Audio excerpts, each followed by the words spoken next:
देख रहे हैं अवाम के उठाए गए सवालात, हालत हाजरा पर तबसरों, तज्जियों, खबरों पर मुहित प्रोग्राम न्यूज लाइन रिदा सैफी के साथ।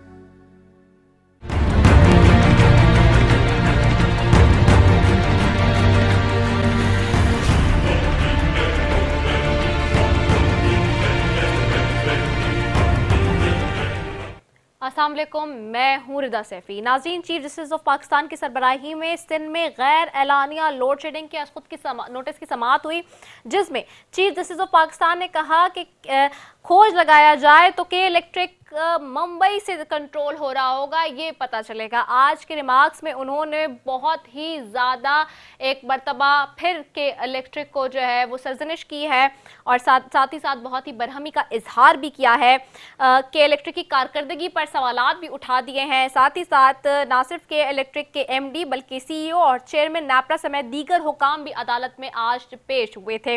इसके अलावा जी आज के इलेक्ट्रिक की सरजनिश तो की चीफ जस्टिस साहब ने इस्तफसार भी किया है सारे मामले पर, और साथ ही साथ जो है जाहिर सी बात है कि हमें ये आज जैसे कि मालूम हुआ है कि जी 1 से 2 रुपए फ़ी यूनिट फिर से जो है पैसे बढ़ा दिए गए हैं कि इलेक्ट्रिक सार्फिन के लिए कराची में फ़ी यूनिट बिजली की कीमत में इजाफा किया गया है। तो एक मरतबा फिर जो है वो इस मामले को चीफ जस्टिस ऑफ पाकिस्तान ने जो है इस सारे मामले पर सरजनिश की है। ऐसा लगता है पत्थर के दौर में जी रहे हैं। कराची के हालात रोज़ बरोज़ ख़राब होते जा रहे हैं। शहर में पुलिस वाला जहाँ खड़ा होता है वहाँ का बादशाह होता है। बहुत सारे मामलात पे एक मरतबा फिर सिंध हुकूमत को भी जो है वो उसकी भी सरजनिश की, साथ ही साथ पुलिस की भी सरजनिश की। तो मुख्तलिफ मामलात पर जैसे कि हम बार बार देखते हैं कि chief justice of Pakistan Karachi वालों की आवाज़ बनते हैं, सिंध वालों की आवाज़ बनते हैं। आज एक मतलब फिर वो आवाज़ बन के उन्होंने सरजनिश की और बरहमी का इजहार किया। दूसरी तरफ चेयरमैन नैब ने न्यूयॉर्क में रोजवेल्ट होटल बंद करने की रिपोर्ट्स का नोटिस ले लिया है। चेयरमैन नैब का PIA की मिल्कियत जो होटल है इस वक्त, उसको बंद करने पर DG नैब रावलपिंडी को तहकीकात का हुक्म सामने आया है। जाहिर सी बात है कल एक बड़ी ही अजीब और अचंभे की बात सामने आई खबर की, जब ये बताया गया कि रोजवेल्ट के कुछ कमरे जो हैं वो भूत प्रेतों के कब्जे में हैं और पुरस्रार तौर पर वहाँ पे इस तरह की चीज़ें नज़र आ रही हैं। तो उसके बाद आज ये पिंडोरा बॉक्स नया खुलता हुआ नज़र आता है। दूसरी तरफ जी वफाकी वज़ीर और अपोजिशन का एहतजाज आमने सामने नज़र आते हैं। जी क्या अपोजिशन अपने जलसों के तौर पर जलसे करके क्या हुकूमत को गिरा पाएगी? सवाल यह है कि क्या अपोजिशन का 16 अक्टूबर को गुजरांवाला में जलसा कामयाब होगा और इसके बाद 18 अक्टूबर की जो तैयारी इस वक्त शहर कराची में हो रही है। आज चूँकि पलवशा भी जैसे कि कराची पहुंची और उन्होंने अभी थोड़ी देर पहले भी प्रेस कॉन्फ्रेंस की है। सो क्या कितने पानी में अपोजिशन एक पेज पे है भी? अपोजिशन की 11 जमातें जो PDM के लिए जिस पे बात हो रही है कि जी बहुत ज़्यादा मुतहरिक हैं, बहुत ज़्यादा मजबूत हैं, क्या आया वो एक पेज पर नज़र आते हैं? क्योंकि हर बदलते दिन के साथ जो हम देख रहे हैं कि मुख्तलिफ बयानात आ रहे हैं अपोजिशन की जमातों के, मुख्तलिफ रहनुमाओं के भी, जिसमें अयाज सादिक साहब का भी स्टेटमेंट जो चल रहा है वो भी हमारे सामने है। साथ ही इस वक्त अगर मैं बात करूं ख्वाजा आसिफ की तो उनके भी स्टेटमेंट मुतनाज़े हैं पीपल्स पार्टी के ख़िलाफ़। पीपल्स पार्टी के भी कुछ लोगों की बातें जो है वो चुपती हुई नज़र आती हैं PMLN के लिए। बरन मुस्तफ़ा नवाज़ खोकर साहब भी आज कह रहे थे जो शख्स मामले खुसूसी के लिए ठीक नहीं वो CPAC अथॉरिटी का सरबराह कैसे हो सकता है। उन्होंने आसिम सलीम बाजवा साहब के ऊपर एक मरतबा फिर पीपल्स पार्टी ने सवाल उठा दिया है। बहरहाल दूसरी तरफ हमने देखा है मनी लॉन्ड्रिंग रेफरेंस में शहबाज शरीफ की जिस्मानी रिमांड में 7 रोज़ की तौज़ी हुई है। आज इस पे भी बात करेंगे। मैं इन सारी चीज़ों के ऊपर हम डिस्कस तो करेंगे। सबसे पहले अपने मौजूद गेस्ट का तारुफ करा देती हूँ। स्टूडियो में जो बैठे हैं सबसे पहले बैठे हैं मोहम्मद शबीर साहब हैं, आप MP हैं पाकिस्तान तहरीक इंसाफ से, आपको खुशामदीद कहती हूँ, बहुत शुक्रिया शबीर साहब फॉर ज्वाइनिंग अस। साथ बैठे हैं मखदूम मोहसिन साहब बैठे हैं, आप मेंबर कोर कमेटी हैं GDA के, आपको खुशामदीद कहती हूँ, बहुत शुक्रिया मखदूम साहब आपने हमें ज्वाइन किया। साथ हमें ज्वाइन करेंगे राजा सरफराज अफजल MP हैं मुस्लिम लीग नून से, उनको भी मैं खुशामदीद कहूँगी कि आपने भी हमें ज्वाइन किया। सबसे पहले मैं शबीर साहब की तरफ जाती हूँ। शबीर साहब ये बताइएगा आज के इलेक्ट्रिक के हवाले से चीफ जस्टिस पाकिस्तान की सरबराही में जो गैर एलानिया लोड शेडिंग के हवाले से आज खुद नोटिस की समाअत हुई, ये तो मामला है ही। दूसरी तरफ नेपरा के बारे में आप लोग बहुत ज़्यादा फुश्योर थे कि नेपरा जो है देखें कितनी सरजनिश कर रहा है और इसने लगाम में डाल दी कि इलेक्ट्रिक की पब्लिक हियरिंग भी हुई, हमने देखा पिछले दिनों, और आपने कहा कि फेडरल जो है वो बहुत ज़्यादा इस मामले को हल करने में कीन इंटरेस्ट ले रहा है। अगर कीन इंटरेस्ट ले रहा होता तो फिर सारे मामला कोर्ट्स में क्यों जाते? आज खुद नोटिस का मतलब है कि जी आप सू मोटो नोटिस ले रहे हैं, आप सू मोटो नोटिस के खुद खिलाफ रहे माजी में कि जी हुकूमतें गुड गवर्नेंस नहीं करती, हुकूमतें अच्छे तरीके से नहीं चलती, इस वजह से ही जो है वो आज खुद नोटिस लिए जाते हैं, अदलिया को बीच में इंटरवीन करना पड़ता है। तो आपके भी तो इस वक्त दौरे हुकूमत में यही मामला हमें नजर आ रहे हैं कुछ। बिस्मिल्लाहिर्रहमानिर्रहीम। के इलेक्ट्रिक का जो प्रॉब्लम है वो आज से नहीं है, बल्कि अभी तो काफ़ी इम्प्रूवमेंट है।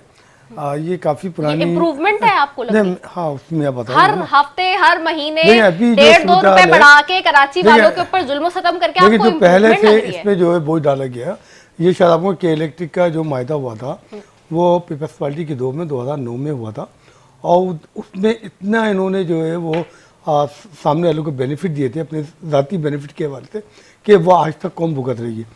आज भी हम देखते हैं ना, पावर प्लांट हो या गैस प्लांट में जो भी खामियां हैं वो पुराने उस पर निज़ाम जो उन्होंने अपनी ज़ाती जेबें भरने के बाद और जो अबराज ग्रुप को जो उन्होंने ठेके दिए थे वो उसका खमियाजा पूरी कौम आज तक भुगत रही है।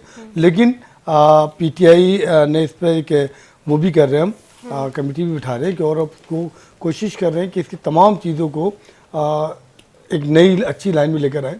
अच्छा, जहाँ तक वो लोड शेडिंग का क्योंकि कराची में अभी तक जो है शॉर्टफॉल है बिजली का, वो अभी काम शुरू हो चुका है। जो मेरी इन्फॉर्मेशन है कि मार्च अप्रैल बिटवीन, और इसमें 2021 तक जो है हमारा बिन कासिम पे जो पावर प्रोजेक्ट है जिसको पावर 3 के नाम से कहा जाता है, वो स्टार्ट हो जाएगा, जो कि आपको जो है 450 मेगा बिजली मजीद देगा। और यही जो है 2022 तक इसको 900 450 दोबारा देगा। तो कराची में बिजली का शॉर्टफॉल है, इसका कोई मतलब नहीं। इसमें जो है इसकी कमी जो हो रही है उस पर कोशिश की जा रही है कि उस पर जो है वो कमी पूरी की जा सके, और उसके लिए काम भी हो रहे हैं। बिन कासिम में प्रोजेक्ट है, पावर प्लांट 3 पे काम शुरू हो चुका है, बल्कि इंशाल्लाह ताला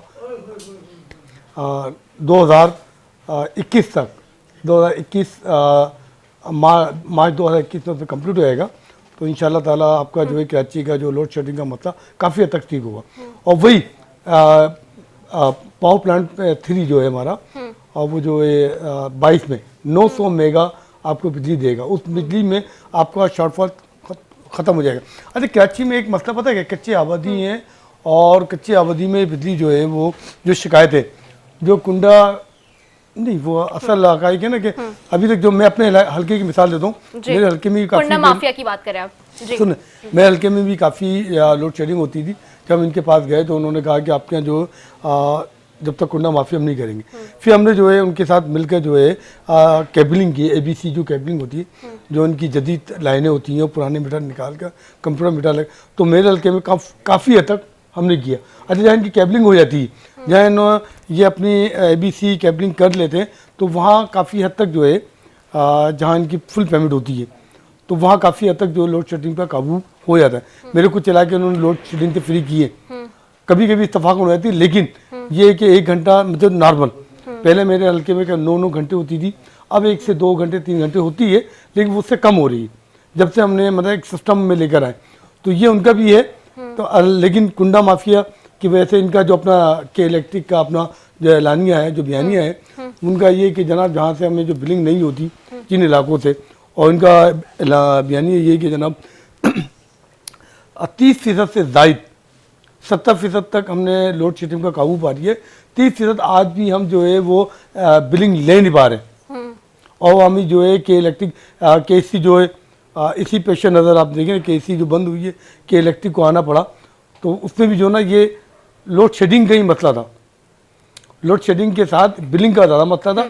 तो ये कि इसमें मैं आवाम से भी गुजारिश करूँगा कि कम से कम हमें जो है वो जो इनका के इलेक्ट्रिक का बयानिया है कि बिजली चोरी ना की जाए, तो मैं अपनी तमाम आवाम से ही आपके चैनल की तो बरा के ज़रिए ये बात कहना चाहता हूँ कि चोरी कोशिश की जाए कि बिजली चोरी ना की जाए। ठीक है, मैं मखदूम हुसैन साहब की तरफ भी जाती हूँ। ठीक है जी। अच्छा, इन मीनवाइल हमें ज्वाइन कर चुके हैं राजा सरफराज साहब। अच्छा राजा सरफराज साहब, बहुत शुक्रिया कि आपने हमें मुस्लिम लीग नून से ज्वाइन किया। आपको मेरी आवाज आ रही है? जी जी बिल्कुल। राजा सरफराज साहब, मैं आपकी तरफ आ रही हूँ, आपको खुशामदेद भी कहती हूँ प्रोग्राम में। बट जैसे कि मोहम्मद शबीर साहब और मखदूम मोहसिन साहब यहाँ मौजूद हैं, शबीर साहब से मैं ले चुकी हूँ उनका स्टेक, आपकी तरफ अभी आती हूँ। मैं मखदूम मोहसिन साहब आपकी तरफ आऊंगी कि इलेक्ट्रिक का मामला इट्स गोइंग वेरी मच लेंदी, और अगर जैसे कहें कि बहुत ही ज्यादा कॉम्प्लिकेटेड भी डे बाय डे होता जा रहा था। आज तो चीफ जस्टिस साहब ने बात कर ली, आप जाहिर सी बात है हुकूमत के इत्तेहादियों में से भी हैं और साथ भी बैठे हैं, क्या कोई एक मामला भी आपको लगता है कि हल होता हुआ नजर आया? चले अगर हम के इलेक्ट्रिक की बात नहीं करते, बट एज पर्टिकुलर मेरा टॉपिक भी पहला यही है, क्योंकि आपने आज देखा कि किस तरह से चीफ जस्टिस साहब ने सरजनिश की है।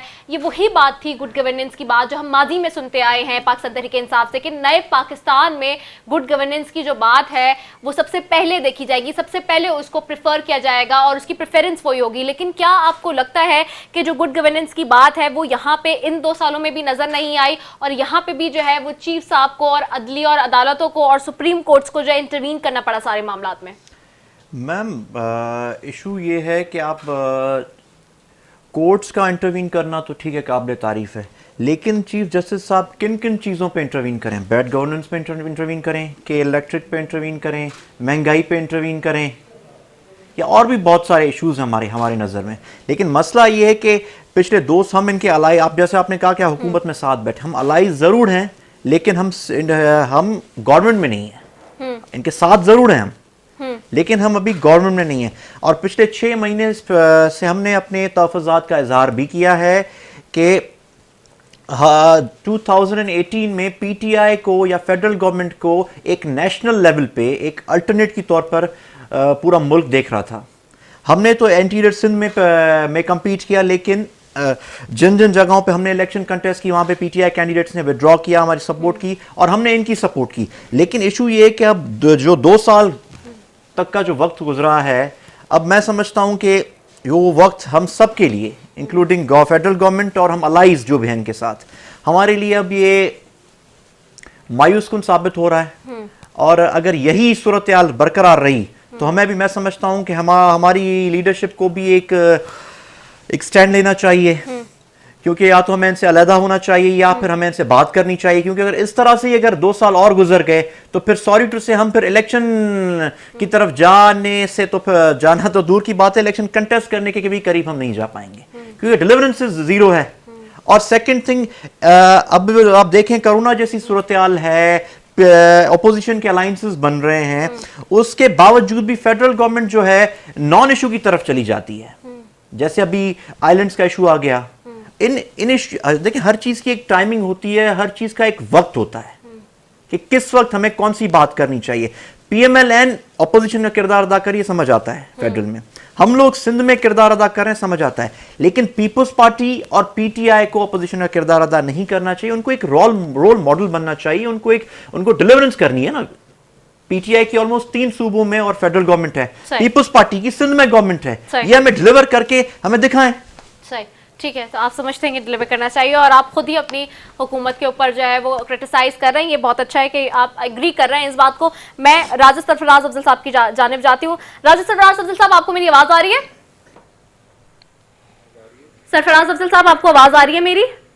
जी राजा सरफराज अफजल साहब, हमने देखा चाहे कराची सिंध की हम बात करें या फिर पूरे मुल्क की बात कर लें, इस वक्त पॉइंट ये है कि जो बात पाकिस्तान तहरीक इंसाफ कहती थी कि जी गुड गवर्नेंस के मामलात और ख़ास तौर पे हुकूमत चलाना, मामलात को देखना, एग्जीक्यूशन करना चीज़ों की, उसके ऊपर माजी में बहुत ज़्यादा ऑपोजिशन में जब पीटीआई की हुकूमत होती थी तो वो ये क्लेम करती थी कि जी हुकूमत अपना काम दुरुस्त सिमत में नहीं कर रही, इसलिए कोर्ट्स इंटरवीन कर रहे हैं, चीफ जस्टिस साहब सो मोटो नोटिस ले रहे हैं। वही रीत रिवायत हमने 2 साल में भी देखी। शायद शुरू में तो रिलैक्सेशन कहीं मिली कि शायद कुछ डिलीवर कर सकेंगे, पीटीआई कुछ किसी फैक्टर में तो कुछ काम कर सकेगी, कहीं तो कुछ अच्छा चल सकेगी, लेकिन ना ही ऑपोजिशन को मुतमईन कर पाई और ना ही अब हम देख रहे हैं कि कोर्ट्स भी आहिस्ता आहिस्ता मायूस होती हुई नजर आ रही हैं। हर इदारे के लिए, हर मामले के लिए, हर काम के लिए कोर्ट्स इंटरवीन कर रही होती हैं। आज भी जो मामला हुआ है कि इलेक्ट्रिक के हवाले से या फिर कराची के हालात हो या पुलिस के इदारे के बात हो, कोई भी बात हो उसके ऊपर चीफ जस्टिस को, या फिर कोविड का मामला था, उनको इंटरव्यू करना पड़ा कोर्ट्स को, उन्होंने सवाल उठाए और सू मोटो नोटिस लिए। क्या ये एलिगेशन जो माजी में लगाते रहे, क्या खुद भी उसी के जो है वो जेर ताब आ गए हैं और अब खुद भी गुड गवर्नेंस पे इनका कोई जो है वो ख्याल नहीं है, या कोई उसके ऊपर जो इनकी कंसंट्रेशन नहीं है? जी बहुत शुक्रिया जी। मैं इससे पहले भी बाकी दोस्तों की बात सुन रहा था जी ये तो आज चीफ जस्टिस साहब ने नोटिस लिया ना कि के इलेक्ट्रिक का जी हालात 70 साल से इस मैच पे नहीं पहुंचे थे। मैं समझता हूँ कि इनका कोई भी मामला उठा के दे दिया जाए, कोई भी मामला देख लिया जाए ना, तो सबसे अच्छो मोटो की जरूरत है। कोई एक शोबा उठा के देख ले, एक गरीब आदमी के आटे से के इलेक्ट्रिक तक देख लें, PIA को देख लें, तमाम इदारों को उन्होंने बर्बाद कर दिया है। अगर चीफ जस्टिस साहब एक इदारे का और एक किसी भी काम का नोटिस लें ना, तो ये किसी को मुंह दिखाने के काबिल नहीं रहेंगे। ठीक है, आज आप देखें कि ये बार बार जवाब देते रहे और चीफ जस्टिस साहब इंसिस्ट करते रहे कि नहीं, जो हमारी इंफॉर्मेशन है उसके मुताबिक इसके ताने बाने मुंबई से मिलते हैं जी। ठीक है? जिसके बाद वो आज की सारी हेयरिंग में मुतमईन नहीं हो सके। तो के इलेक्ट्रिक के बारे में आप देखें ना, पिछले कितने महीनों से ये एक सारी डिबेट चल रही थी, तमाम फेडरल की जो जितने इदारे थे ये क्रिटिसाइज कर रहे थे, पीपल्स पार्टी को सिंध में कोऑपरेट नहीं कर रही। अल्टीमेटली जो गवर्नमेंट होती है वो रिस्पॉन्सिबल होती है हर चीज की। ठीक है, जो उनका रिस्पॉन्स आया, मुझे पूरे कराची को किसी जगह पर कोई चीज ऐसी नहीं नजर आई कि जो उन्होंने के इलेक्ट्रिक की बेहतरी के लिए की है। ये तो के इलेक्ट्रिक का मामला है। ठीक है, बाकी इनके जितने मामला देख लें, और मैं कहता हूँ कि खुदा न खास्ता ये ना हो कि फिर कोई जो PM साहब है कि उसका भी नोटिस ले लें, क्योंकि आज तक उन्होंने जिस चीज का नोटिस लिया उसे बर्बाद करके रख दिया। सही, ठीक है, सही है। अच्छा, अब मैं मजीद भी इसके ऊपर बात करते हैं हम। मैं एक शॉर्ट कमर्शियल ब्रेक के लिए मुझे कहा जा रहा है। राज सरफराज साहब आप भी साथ रहें, बस हम एक ब्रेक की तरफ जा रहे हैं, ब्रेक के बाद वापस आ रहे हैं। Stay tune.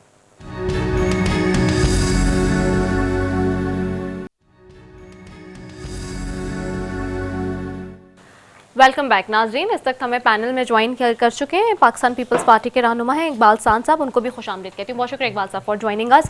अच्छा जी, हम बात कर रहे थे के इलेक्ट्रिक के ऊपर, तो हम कर ही चुके सारी बात जो आज चीफ जस्टिस साहब ने खुद नोटिस लिया एंड अगैन, जैसे कि राजा सरफराज अफजल साहब भी कहते हैं कि प्राइम मिनिस्टर कहीं इस पर भी नोटिस ना ले ले, और उन्होंने कहा कि अगर इस पर भी नोटिस ले लिया तो फिर उसके बाद क्या ही हाल होगा आवाम का। इसके ऊपर वो बात कहते थे। नेक्स्ट हम देख रहे हैं कि चेयरमैन नैब ने आज न्यूयॉर्क में रोजवेल्ट होटल बंद करने की रिपोर्ट्स का नोटिस लिया है। मैंने कल बताया था कि कुछ तशवीशनाक सूरत हाल थी जब ये पता चला कि जी भूत प्रेत किस्म की जो है वो कहानियां वहाँ से आ रही हैं कि जी कब्जा हो गया है, और एक तरफ जो है जाहिर सी बात है चूँकि कौमी असासा है, अगर हम इसकी बात करें तो इसको भी बंद करने के हवाले से कि इसकी ज़रूरत पेश क्यों आ रही है बंद करने की, नायब एलामिया में ये कहा गया है। इस वजह से इन वजूहात का भी जायज़ा लिया जाएगा और तहकीकात भी होगी कि ये जो मुबैना तौर पर लाखों डॉलर्स का नुकसान हुआ है इसका ज़िम्मेदार कौन है, इसका तयन किया जाएगा।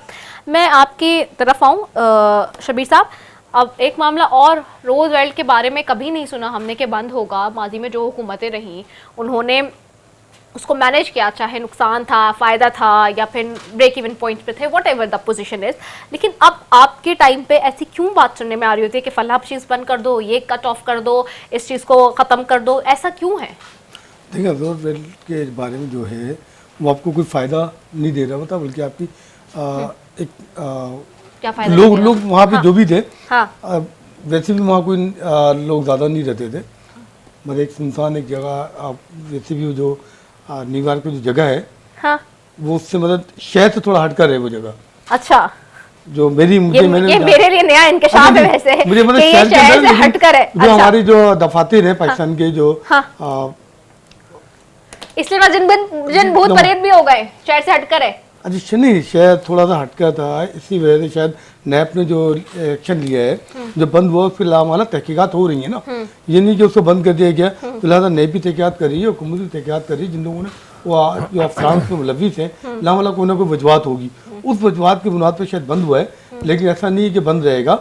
इसमें लामाला के नहीं, हमारे हुकूमत बंद करने जा रही है, हुकूमत तो ये कह रही है ना, फॉरेन मिनिस्ट्री के करने लोग, से पहले ही नाम इंटरवीन कर रहा है अब। हाँ। फॉरेन मिनिस्ट्री के लोग इसमें इन्वॉल्व हैं। फॉरेन अच्छा। मिनिस्ट्री के लोग एक कैबिनेट बन चुकी है, कमेटी बन चुकी है, वो उस पर तहकीकात करेगी।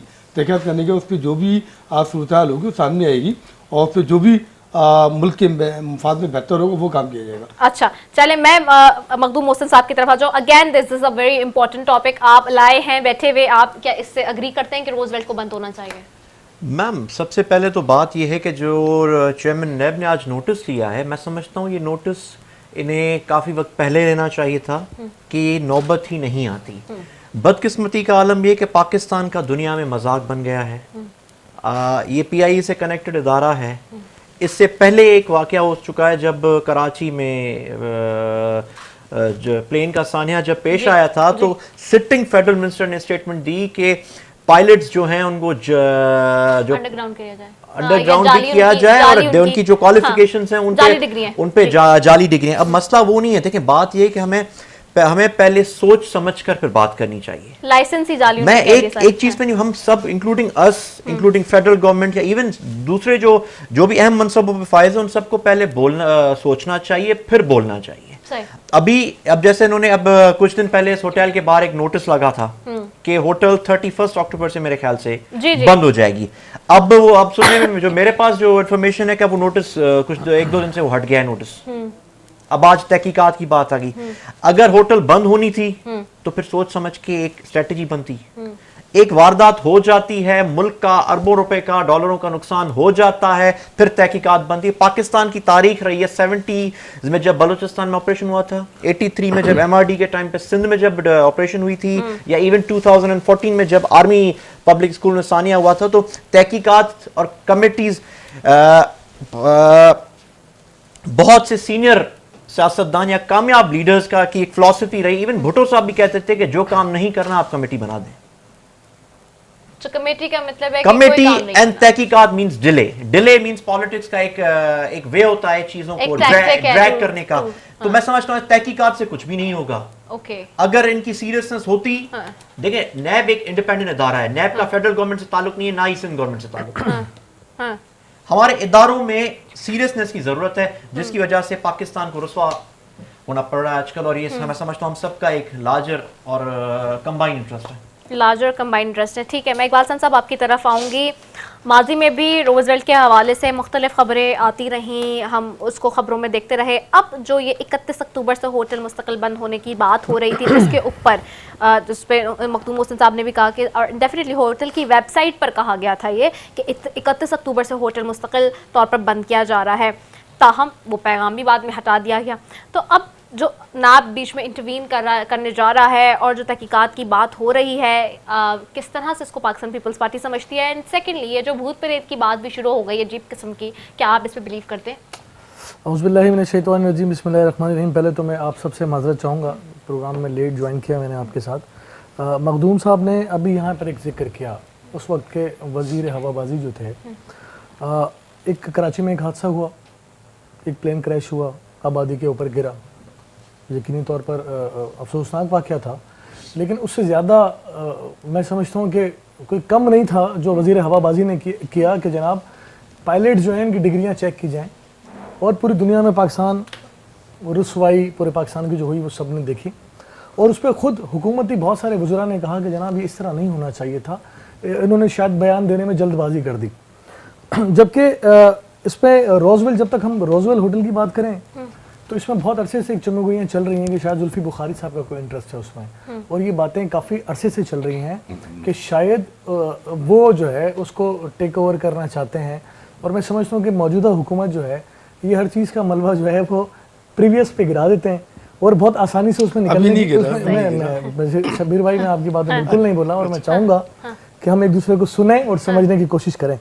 तो ये जो एक पायलट वाला इशू होता है जिसमें पूरे पाकिस्तान की रुसवाई हुई, उसी वक्त शायद ये तय कर लिया गया था कि जनाब ये असासे जो हैं फरोख्त होना शुरू होंगे और शायद उन लोगों की तरफ जाएंगे जो खान साहब के करीबी दोस्त हैं। जिस तरह चीनी के स्कैंडल में जिन लोगों को फ़ायदा हुआ उसमें खुसरो बख्तियार साहब और उनका ख़ानदान शामिल है, जहांगीर तरीन साहब, अमीर तरीन साहब, मशहूर तरीन साहब और खान साहब के बहुत अच्छे तरीन साहब दोस्त थे। वो जब मुल्क से बाहर निकल के उनको NRO दे दिया गया। तो चीनी स्कैंडल में भी उन लोगों को फायदा दिया गया, और उसी तरीके से आटे के स्कैंडल में भी जो है वो अपने करीबी लोगों को फायदा पहुंचाया जा रहा है। और हम और मजीद आगे बढ़ें तो अद्वियात में मैं समझता हूँ कि 400% से ज्यादा इजाफा हो चुका।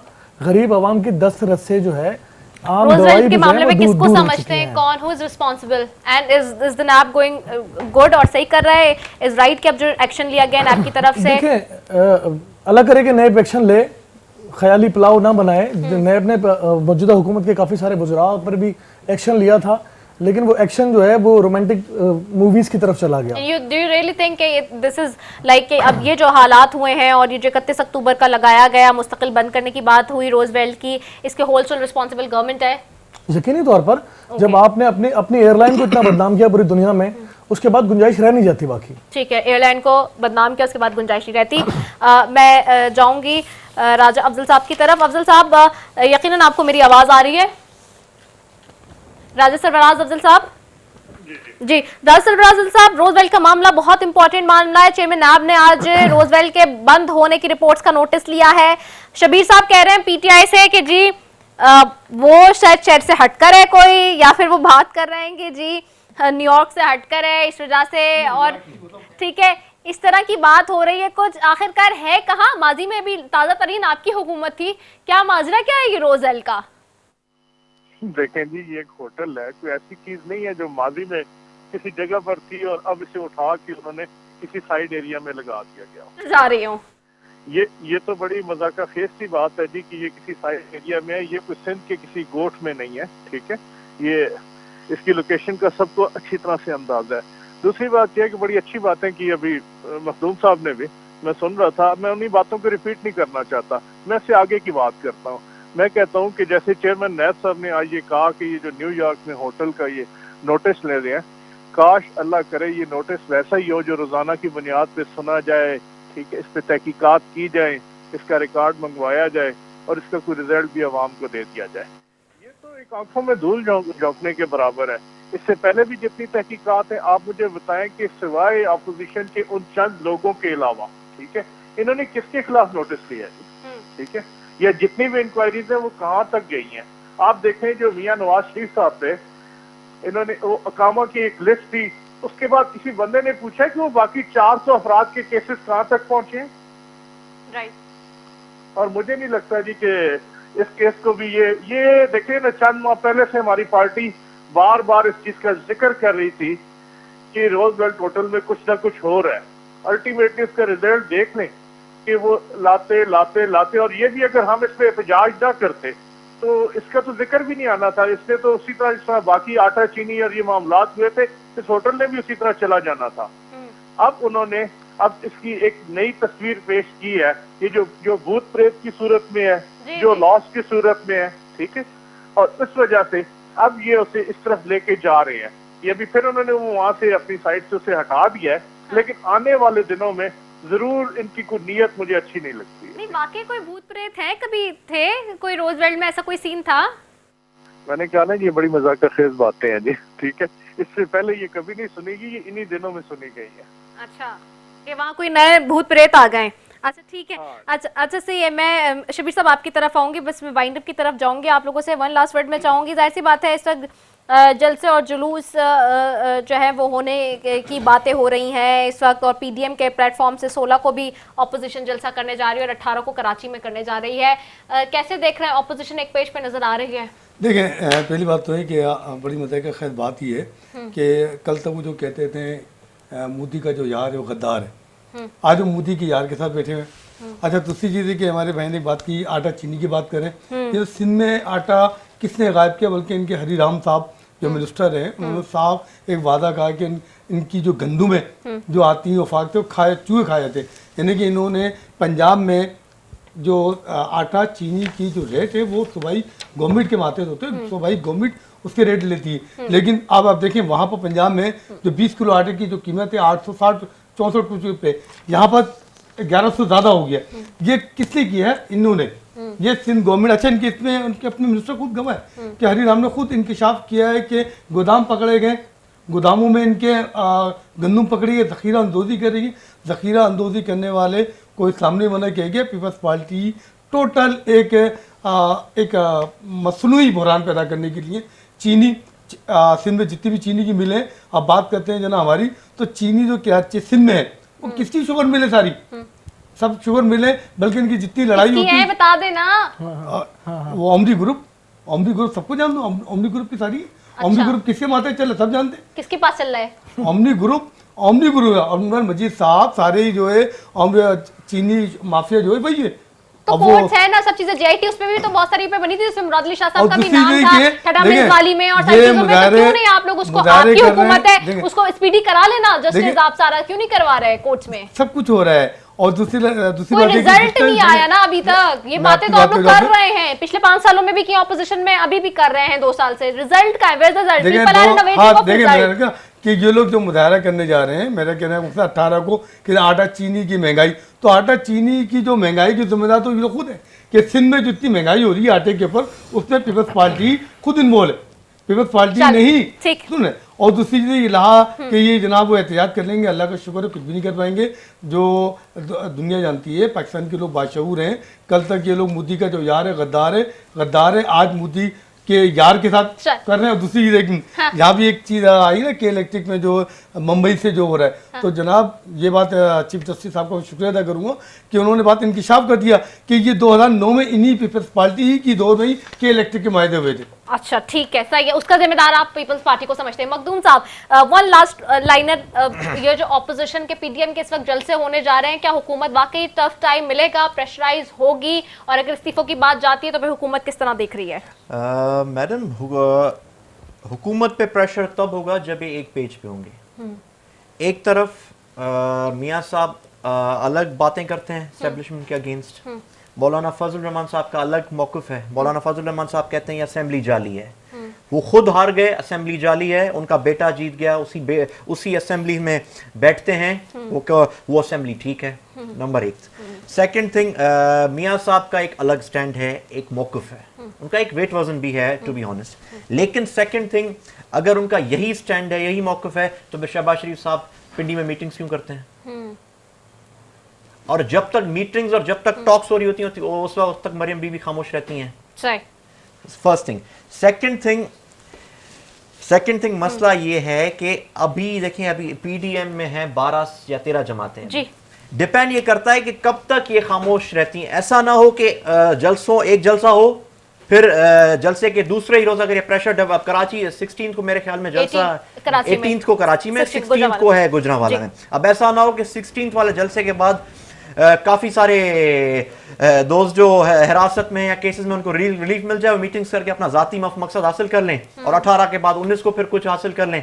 ऐसा ना, अगर ये एक ही मौक़िफ़ पे रहे, एक ही स्टैंड पे रहे, फिर तो मैं समझता हूँ हुकूमत के लिए, क्योंकि उनकी कारकर्दगी भी तसल्ली बख्श नहीं है। Well set point, well race point. आपकी तरफ आऊंगी इकबाल खान साहब, वन लाइनर में मुझे बता दें, ये तो हमने माजी में भी देखा और अभी भी बैकडोर डिप्लोमेसी जो चल रहा है, और बैकडोर अपने पर्सनल इंटरेस्ट में मफादात लेने की बातें तो इस वक्त भी चल रही है, जिसमें पीपल्स पार्टी का नाम आगे है इस गेमिक में सारा। क्या होगा, जलसों से वाकई कर सकेंगे कुछ, हुकूमत को टफ टाइम दे सकेंगे? देखिए रूमर्स मैं समझता हूँ कि उस पर हम बात ना करें, अगर एविडेंस हो उस पर बात की जाए तो ज़्यादा बेहतर है। मेरे भाई ने, मखदूम साहब ने कहा कि बिल्कुल आर्मी चीफ से मुलाकात हुई, तमाम पॉलिटिकल पार्टीज़ की मुलाकात हुई, ये बात ज़बान ज़द-ए-आम है, छुपी हुई नहीं थी वो मुलाकात।